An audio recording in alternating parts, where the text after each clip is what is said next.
sanadii 2013 sida aan hore u sheegay maadaama aan ahay ololo dhalinyarada u ololeeyo waxaan aniga dhalinyaro aan nahnay wada shaqeyn wadaagnaano oo arrimaha dhalinyarada ka shaqeeyo waxaan sameynay xisbi lagu magacaabo xisbiga siyaasadda dhalinyarada Soomaaliyeed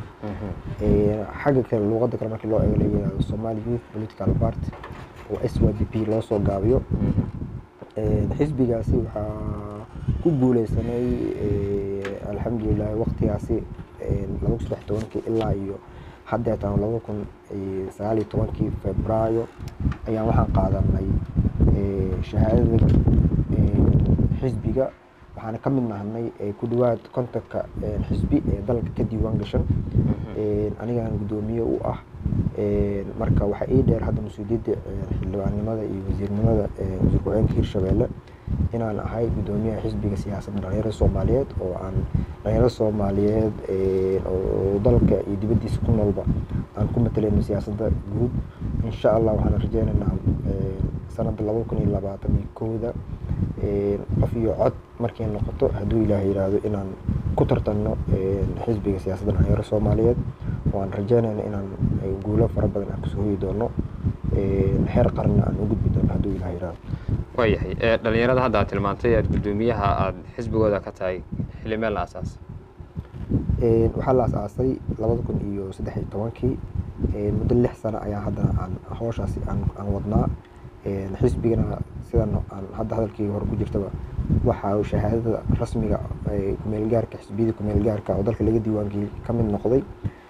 sanadkan 2019 Febraayo ayaan shahaadada helnay waayahay xisbigu ma xisbi dhalinyaro arrimaha bulshada ka shaqeeya mise arrimaha siyaasadda qayb ayaad ka tihiin ma xisbigu waa xisbi siyaasi ah dabcan anaga markaas aasayna waxaan ahayn dad dhalinyaro ah oo arrimaha dhalinyarada u shaqeeyo laakiin waxaan aragnay baahida dhalinyarada in lagu bedeli karo in dhalinyarada ay wakiilo ku yeeshaan siyaasadda si baahiyahooda gaarka maadaama dhalinyarada ay u baahan yihiin arrimaha bulshada in waxbarasho la siiyo in caafimaad la siiyo in ay helaan amni waxaas oo dhan waa inay wakiilo ku yeeshaan siyaasadda dalka meesha lagu gorfeeyo waa meeshaas sidaas darteed aan u sameynay xisbigaas aniga dhalinyaradan ii gartay inaan gudoomiye noqdo maadaama aan ahayd aan hal abuurkaas xisbiga aan aniga lahaa ay ugu sharfeen haddana heer wanaagsan ayuu marayo xisbiga siyaasiyiin ku jirto xildhibaano dowlad goboleedyada shanta dowlad goboleed oo dhisan qayb ayay ka yihiin sidoo kale siyaasiyiin oo dalka hore usoo martay xildhibaano iyo siyaasadda kuraas kasoo qabtay ayaana ku jiro iyo xildhibaano federaalka oo hadda ka shaqeeya xisbiga dhalinyarada ayaad gudoomiyaha aad ka tahay xaruntu waa halkee xisbiga SYPP ama xisbiga siyaasadda dhalinyarada Soomaaliyeed xaruntiisa ugu weyn horta waa magaalada Muqdisho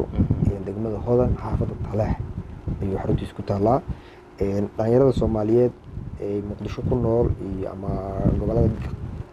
qaarna arinta xisbiga aad ayuu markii u soo gaaray laakiin nasiib wanaag maadaama nin reer Hiiraan nin reer Beledweyne gudoomiye u yahay anigana waxaan rabaa inta safarkayga maalmahan inta aan joogay wuxuu ahaa gobol xaar u ahaa qaabka aan dhalinyarada iyo waxgaradka reer Hiiraan aan u gaarsiin lahaa xisbiga waan rajaynayaa is argaas guud kadib in kulan weyn iskugu imaan doono oo lagu shaacinayo in xisbiga uu soo gaaray magaalada Beledweyne ee gobolka caasimadda gobolka Hiiraan maalinkaasna waxaan rajaynayaa adiga iyo asxaabta kale oo aadka aan u danaynayo arrimaha xisbiga in halkaas ugu bogan doono hadduu Ilaahay yiraahdo waayahay xisbiga xarumo gobolada ma ka furatay weli mise waad qorsheynaysaa weli maadan gaarinaha gobolada dalka xisbigu wuxuu laba meel oo wakiilo horta oo leeyahay xisbiga si ogta xisbiyada dalka ka jiro xafiisyo kama furan karaan dowlad goboleedyada xarumahooda annaga markii hore waxaan isku daynay inaan xarun aan ka furno magaalada Kismaayo iyo Garowe maadaama aniga Hirshabeelle aan joogo oo dabcan u baahneen may waa laga furayaa laakiin culayska ugu badan dabcan kama imaan doono Hirshabeelle sababtoo ah shakhsiga xisbi hogaaminaya ayaa Hirshabeelle ah marka waxaan isku daynay Garowe iyo Kismaayo inaan ka furno markii dambe waxaan xoogaha aragnay in maamulada aysan weli gaarin nidaamka xisbiyada saas darteed waxaan sameynay wakiilo waxaan sameynay xarumo weli maana sameynin wakiiladaas ayaa naga wakiil oo dhalinyarada la kulmo oo arrimaha xisbiga gaarsiiyo ciddii isdiiwaangelinayso iyagaa diiwaan geliyo, iyagaa noo soo gudbiyo. waana rajeynaya markii ay noqoto in xarumo laga furo inay noqon doona xarumaha ugu horeeya aan furi doono hadduu Ilaahay yiraahdo.